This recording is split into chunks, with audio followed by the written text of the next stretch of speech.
you can have an experience with the Lord, but how do you know if your experience is with God or not? Because Satan also comes as the light. So like, how do you discern when you're hearing God's voice or not? Because when we think about who Satan is, he's not gonna come as Satan, right? Well, it's also He's gonna come as the light, and the word says that too. So how do you discern when it's God speaking, or if it's you, or if it's demons? You discern that by, okay, well, is this voice in my head that I'm hearing, does it contradict God's word? Because if it contradicts his word, that's not God.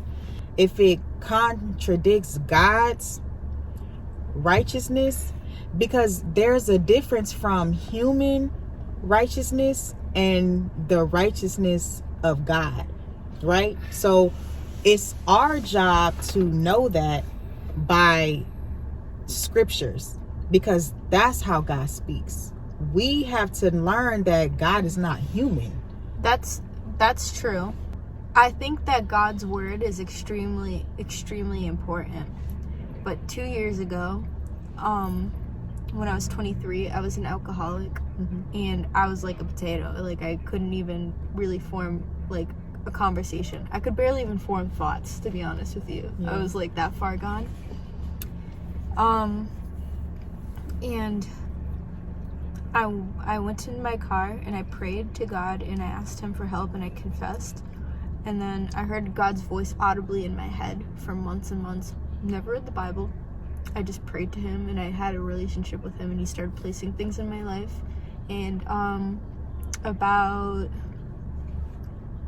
6 months in, I started feeling convictions. And then about a year and a half later, that's when I started actually picking up the Bible. Okay. I had dreams. I had heard God's voice in my head, and I would just pray like all the time. I stayed close with him. That's why I feel that a little bit of a confliction. I think the Bible is amazing. I think it's great. I think that it's a very powerful guide. And I believe we hit a point where we just need to know God more so. And how do you do that? It's through the word. I agree. But it's like, there's people on this earth that never have seen a Bible. The enemy tries to distract you. He tries to hurt you. He tries to bring up stuff in the past. It's like they're two very different voices.